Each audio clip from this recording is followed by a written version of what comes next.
ñu sant yàlla gërëm ñi nga xam ne ñoom ñoo fi toog yëpp sant tamit coalition Yewwi Askan Wi sant suñuy waajur du ma ni samay waajur suñuy waajur ñun waa coalition ñëpp a sonn depuis ba ñu téyee suñu liste golf ak Sam ba tey nelaw leen forfaiture yi dafa bëri ba pare gudd ngeen xeex ba yegg si fii ñu ne mënul ne ñu nekk ci ba lii ñëw tey li xew fii tey nag ma defal leen tuuti résumé dañ fi gis yu defuwul préfet nee na ma personne n'est au-dessus de la loi ma ne ko dëgg la donc la loi doit s'appliquer ci kaw ñëpp soxna si ñu naan Aminata si di yaayu Fatmata si ñoom ñaar dañoo voté tey dañu bokk ndey ak baay wala doom ak yaay mënuñoo bokk benn conseil municipal ñu def forcing ñëw toog la loi l'interdit ñu voté ci premier adjoint ba on l'a signalé ñu wax ko préfet tànqamlu ñu voté mu ne nañ compté ma ne ko vote bi baaxul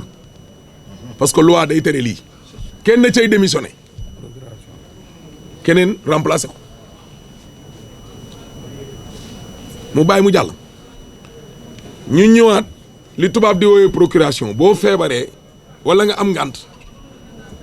da nga dem wutim këyit dem police ñu légaliser la ko nga ne man kat Mbacke Gueye mii laa bëgg man mu wooteel ma bu bis ba jotee ñu am genn soxna bu bokkaat ca ñoom lañ bind ca liste ba ak turam bokkul ñu signaleeti ko préfet moom sax amu fi woon benn doole maire présidé waaye bëgg a jekkal rek ak jox ko tam cëram en tant que autorité publique ma signalé ko te su ma neexoon dama naan doo voté mu tànqam looti waaja voteel ndaw sax mu dul yoonati ñu ñëw di compter ñu ne leen compter bii du fi am ndax vote bi baaxul looloo indi coow li nous avons demandé à la police mu génnee ñëpp muy ñin comme muy ñoom balaa musiba di fi am ndax coow li commencé woon na am sàndante gurtu ndox yeeg lu ne ñu taxaw tànqamlu rakku Macky Sall bi Aliou Sall toog fee lii indi coow li ma xamal ko nag moom Aliou ne ko nit da ngay nangu ndogal ñaari ndogal a wàcc seen kaw wàccoon na ci kaw waa Géejawaay 2014 te dañ koo nangu wàcc na bi yoon seen kaw di ngeen ko nangu te dinañ ko nangu nag parce que waa Géejawaay dañ leen wax ne leen yéen a fi ne ñii itam dañoo bëgg ñun bëgguñ leen waa Yewwi Askan Wi lañ bëgg lii am ñaareel ba mooy yàlla mooy dogal fii lañ daje cité Aliou Sow man ak moom nuyoo woon te defante ay salaamaaleykum moom ca kàddoo mu ne 2014 bi ma fii ñëw ñëpp dañ ne woon lii mënta ne waaye yàlla dogal ko moom mooy wax de 2022 ñëpp dañ ne woon gone gii du ma gañe yàlla dogal ko kon yéen ñi ma àndal jàpp leen ne kon yàlla ko dogal kon moom waxu mbedd la doon wax setum ginaar mu ñëw fii tey bëgg a def safaan wa ñu koy wax ne ko bu bëggee mbir yi nag yomb metti na nag metti na moom waaye pour ñu gën ko koo oyofal na dem rek jaar par la grande porte daal di dem gu rafet am grandeur comme ni mu ko defee waaye bu mu ñàkk ba pare bëgg a ñànki ndax mairie bii nag doomu Géejawaay nangu nañ ko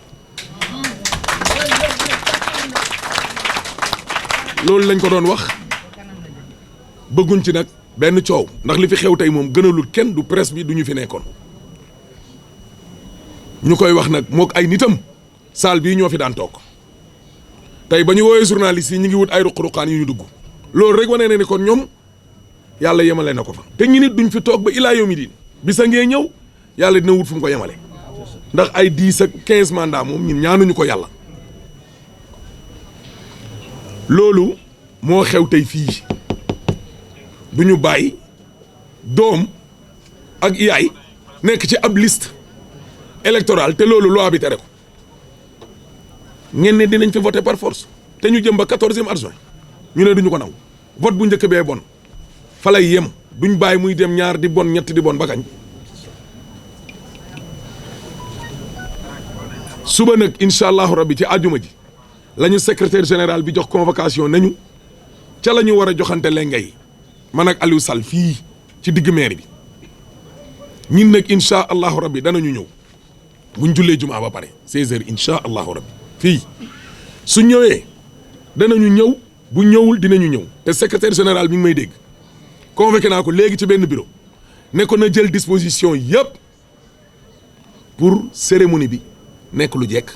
moom nag forcé wuñ ko gis nañ fi ay passation de service yoo xam ne ñañ daan bi da leen mitti seen yaram ba duñ mën a ñëw bu ñëwee nice bu ñëwul tamit na ko secrétaire général organisé suba ci àjjuma ci may wax nag mbooloo mi ñu àndal nañu